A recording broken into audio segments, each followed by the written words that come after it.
Assalamualaikum warahmatullahi wabarakatuh. Alhamdulillahirabbil alamin wassalatu wassalamu ala asyrofil anbiya'i wal mursalin sayyidina wa maulana Muhammadin wa ala alihi wa sahbihi ajma'in, amma ba'du.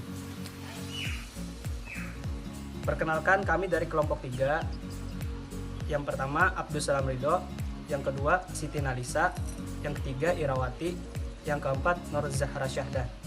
Kami ingin menyampaikan presentasi kami, yakni metode Syam'iyah Syafawiyah. Metode Syam'iyah Syafawiyah yaitu sebuah metode yang menerapkan tentang pendekatan pendengaran dan berbicara, di mana metode ini pernah dipraktekkan oleh tentara Amerika dalam Perang Dunia Kedua untuk mempelajari bahasa negara yang dijajah negara tersebut, dan terbukti bahwa metode ini sangat efektif dalam pembelajaran bahasa, khususnya mengenai maharah, istiqma, dan kalam. Sejarah singkat tentang metode Syam'iyah Syafawiyah. Munculnya metode Syam'iyah Syafawiyah atau audiolingual merupakan akibat dari besarnya perhatian yang diberikan kepada pengajaran bahasa asing di Amerika Serikat sampai akhir tahun 1950-an.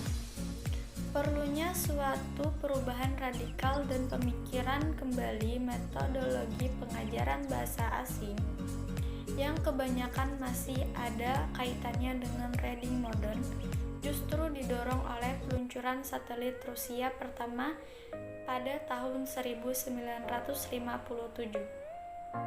Pemerintah Amerika Serikat mengikuti perlunya upaya lebih intensif untuk mengajarkan bahasa-bahasa asing untuk melindungi Amerika dari keterasingan kemajuan ilmiah yang dibuat di negara-negara lain. Berikutnya, pengertian metode Syam'iyah Syafawiyah. Metode Syam'iyah Syafawiyah adalah cara teratur yang digunakan untuk melaksanakan pembelajaran bahasa Arab agar tercapai sesuai dengan yang dikehendaki dengan cara mendengarkan dan berbicara. Dengan metode ini, praktek-praktek penggunaan bahasa Arab lebih ditekankan dan lebih banyak menggunakan kosakata dan bentuk muhawarah. Bismillahirrahmanirrahim. Baiklah, saya di sini akan melanjutkan presentasi dari teman saya. Cara mengaplikasikan Syam'iyah Syafawiyah dalam pelajaran bahasa Arab. Langkah-langkah umum.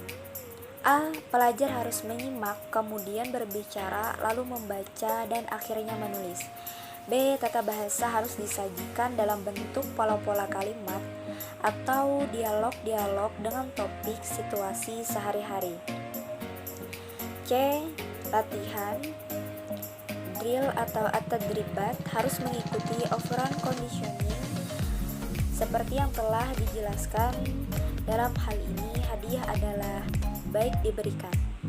D. Semua unsur tata bahasa harus disajikan dari yang mudah kepada yang sukar atau terhadap. Gardet, exercise atau tadarush atau at-tadrib. Kemungkinan untuk membuat kesalahan dalam memberikan respon harus dihindarkan, sebab penguatan positif dianggap lebih efektif daripada penguatan negatif, atau biasa disebut penghindaran kesalahan, error prevention atau tajannub al-khata. Langkah-langkah spesifik atau khusus. A. Pendahuluan. Memuat berbagai hal yang berkaitan dengan materi yang akan disajikan, baik berupa persepsi atau tes awal tentang materi atau yang lainnya. B. Penyajian dialog atau bacaan pendek yang dibacakan oleh guru berulang kali, sedangkan pelajar menyimaknya tanpa melihat pada teksnya. C.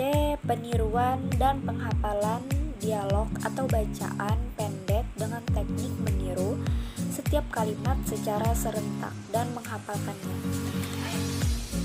Di dalam pengajaran bahasa, teknik ini dikenal dengan teknik peniruan penghafalan. D. Penyajian pola-pola kalimat yang terdapat dalam dialog atau bacaan yang dianggap sulit karena terdapat struktur atau ungkapan-ungkapan sulit. Hal ini bisa dikembangkan dengan drill. Dengan teknik ini dilatih struktur dan kosakata, dramatisasi dari dialog atau bacaan yang sudah dilatihkan. Di atas, pelajar yang sudah dihafal disuruh mempergunakannya atau memperagakannya di muka kelas. F. Pembentukan kalimat-kalimat lain yang sesuai dengan pola-pola kalimat yang sudah dilatihkan. G. Penutupan jika diperlukan, misalnya dengan menggunakan pola-pola yang sudah dipelajarinya di sekolah. Sekian dari saya, terima kasih. Kelebihan metode Syam'iyah Syafawiyah. Yang pertama, para pelajar menjadi terampil dalam membuat pola-pola kalimat yang sudah didrill. Yang kedua, para pelajar mempunyai lafal yang baik dan benar. Yang ketiga, para pelajar tidak tinggal diam dalam dialog, tetapi harus terus memberi respon pada rangsangan yang diberikan oleh guru. Kekurangan metode Syam'iyah Syafawiyah. Yang pertama, para pelajar cenderung untuk memberi respon secara serentak dan sering tidak mengetahui makna yang diucapkannya. Yang kedua, para pelajar tidak diberi latihan dalam makna-makna lain dari kalimat yang dilatih berdasarkan konteks. Sebagai akibatnya, mereka hanya menguasai satu makna atau arti dari suatu kalimat. Yang ketiga, sebetulnya para pelajar tidak berperan aktif, tetapi hanya memberikan respon pada